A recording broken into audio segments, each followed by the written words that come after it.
नमस्कार, मैं रविश कुमार। आज की बड़ी खबर हम आपके लिए लेकर आए हैं ईपीएस भारत पर। यह खबर ईपीएफओ और विशेष रूप से ईपीएस 95 पेंशन योजना से जुड़े कुछ अत्यंत महत्वपूर्ण अपडेट हैं, जो सीधे तौर पर लाखों कर्मचारियों और पेंशन भोगियों के जीवन को प्रभावित करने वाले हैं।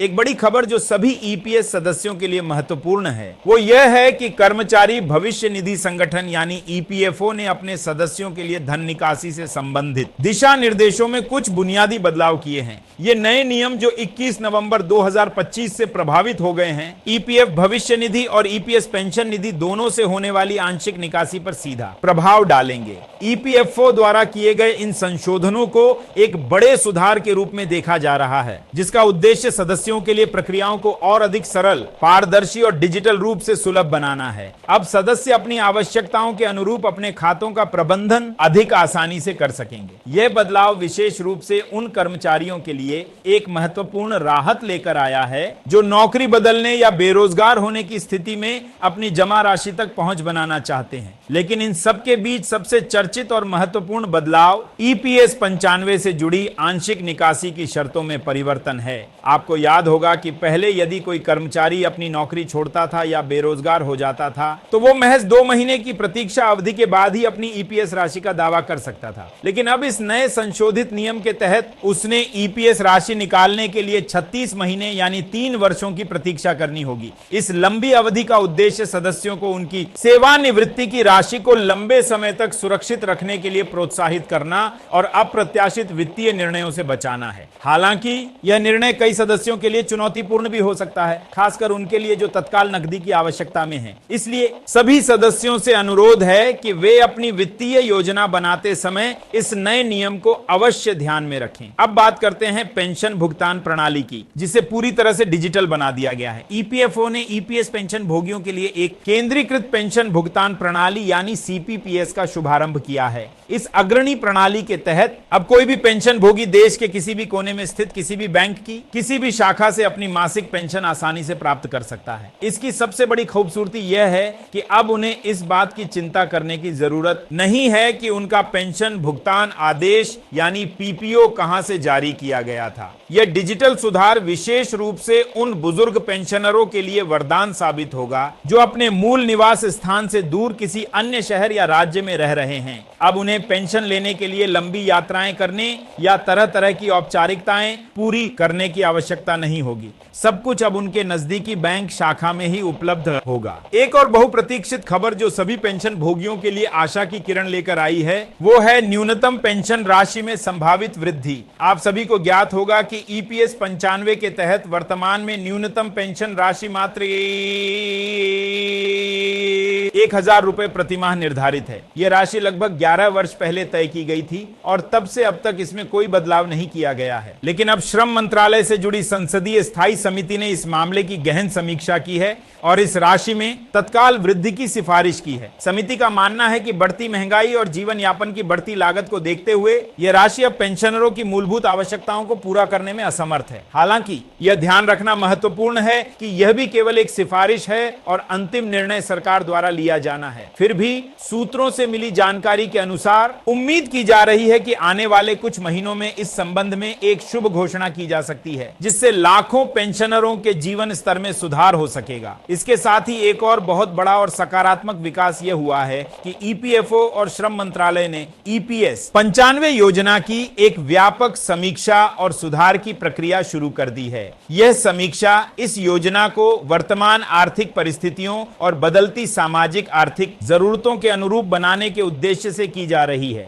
दशकों पहले बनी इस योजना में आधुनिक समय की चुनौतियों और अवसरों के हिसाब से बदलाव की मांग लंबे समय से की जा रही थी। इस समीक्षा प्रक्रिया के बाद यह उम्मीद की जा रही है कि पेंशन गणना के फार्मूले, योगदान की दरों और पात्रता मानदंडों सहित कई महत्वपूर्ण पहलुओं में बदलाव किए जा सकते हैं। इसका लक्ष्य यह सुनिश्चित करना है कि भविष्य में सेवानिवृत्त होने वाले कर्मचारियों को एक पर्याप्त और सम्मानजनक पेंशन का लाभ लाभ मिल सके। एक और अत्यंत महत्वपूर्ण मुद्दा जिस पर ईपीएफओ ने स्पष्टता प्रदान की है वह है उच्च वेतन पर पेंशन प्राप्त करने का अधिकार। हाल ही में विभिन्न न्यायिक फैसलों के अनुरूप ईपीएफओ ने इस बात को स्पष्ट कर दिया है कि जिन कर्मचारियों ने अपने वास्तविक और उच्च वेतन के आधार पर ईपीएस खाते में योगदान दिया है और यदि उनका यह योगदान ईपीएफओ द्वारा स्वीकार कर लिया गया है तो ऐसे कर्मचारी अब उच्च पेंशन के हकदार होंगे। यह निर्णय हजारों ऐसे कर्मचारियों के लिए एक बड़ी कानूनी जीत है जो लंबे समय से इस अधिकार के लिए संघर्ष कर रहे थे। इससे पहले पेंशन की गणना के लिए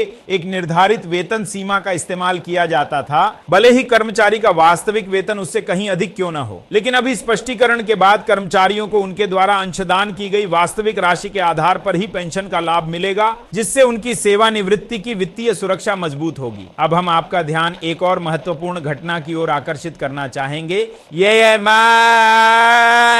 जो विशेष रूप से पंजाब राज्य के पेंशन भोगियों के लिए है। हालांकि इसकी गूंज पूरे देश में सुनाई दे रही है। पंजाब सरकार के वित्त विभाग के निर्देशों के तहत जिला खजाना अधिकारी द्वारा पेंशन भोगियों की सुविधा के लिए एक विशेष पेंशन सेवा मेला आयोजित किया जा रहा है। यह मेला 21 और 22 नवंबर की तारीखों में आयोजित किया जाएगा। यह शिविर जिला खजाना कार्यालय परिसर में लगाए जाएंगे, जहां पेंशनरों की ई-केवाईसी प्रक्रिया को पूरा करवाने पर मुख्य ध्यान दिया जाएगा। साथ ही उनको पेंशन सेवा पोर्टल के महत्व और उपयोग के बारे में विस्तार से जागरूक भी किया जाएगा। जिला खजाना अधिकारी श्रीमती हर्ष बाला ने स्वयं इसकी जानकारी देते हुए बताया कि पंजाब सरकार ने पेंशनरों और पारिवारिक पेंशनरों की सुविधा के लिए एक एकीकृत पेंशन सेवा पोर्टल लागू किया है। इस पोर्टल के माध्यम से पेंशन से जुड़े सभी प्रकार के आवेदन जैसे व्यक्तिगत डाटा को अपडेट करना, शिकायत दर्ज कराना और उसका निवारण और सबसे महत्वपूर्ण डिजिटल जीवन प्रमाण पत्र प्राप्त करने जैसी सभी सेवाएं एक ही प्लेटफॉर्म पर उपलब्ध होंगी।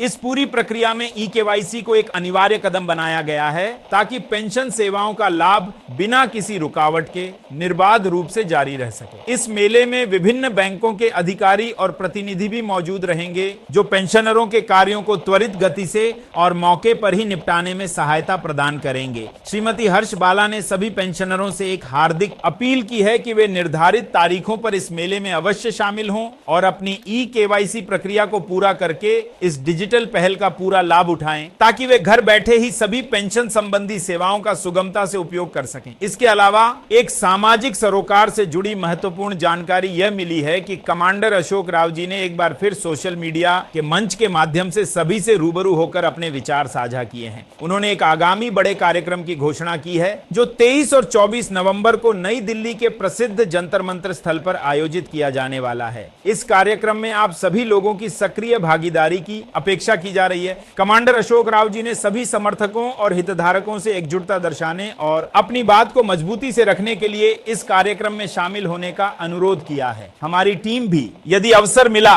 तो निश्चित रूप से 23 और 24 नवंबर को नई दिल्ली के जंतर मंतर पहुंचेगी और वहां से होने वाली हर महत्वपूर्ण अपडेट को सीधे आप तक पहुंचाने का पूरा प्रयास करेगी। हालांकि हम आप सभी से विशेष रूप से हमारे बुजुर्ग दर्शकों से एक सावधानी बरतने का आग्रह करते हैं। इस समय देश के अधिकांश हिस्सों में सर्दियों का मौसम अपने चरम पर है और ठंड काफी कड़ाके की है। ऐसे में यदि आप इस कार्यक्रम में शामिल होने के लिए घर से बाहर निकल रहे हैं तो कृपया अपने साथ गर्म कपड़े और अन्य जरूरी सामग्री अवश्य रखें। अपने स्वास्थ्य का विशेष ध्यान रखें क्योंकि इस तरह की तेज ठंड में थोड़ी सी भी लापरवाही आपकी तबीयत बिगाड़ सकती है। सुरक्षित रहें, स्वस्थ रहें। तो दर्शकों, यह थी वह सभी प्रमुख जानकारियां जो आज हम आप तक लेकर आए थे। हमें पूरी उम्मीद है कि ईपीएफओ और ईपीएस 95 से जुड़े ये अपडेट आपके लिए उपयोगी साबित होंगे। हम लगातार आपके हितों से जुड़े ऐसे ही मुद्दों पर नजर रखे हुए हैं और भविष्य में भी आप तक सटीक और त्वरित जानकारी पहुंचाते रहेंगे। यदि आपको आज की यह जानकारी पसंद आई हो तो कृपया इस वीडियो को लाइक करें, अपने सभी परिचितों और सहकर्मियों के साथ शेयर अवश्य करें और ईपीएस भारत चैनल को सब्सक्राइब करना न भूलें। जय हिंद, जय भारत, नमस्कार।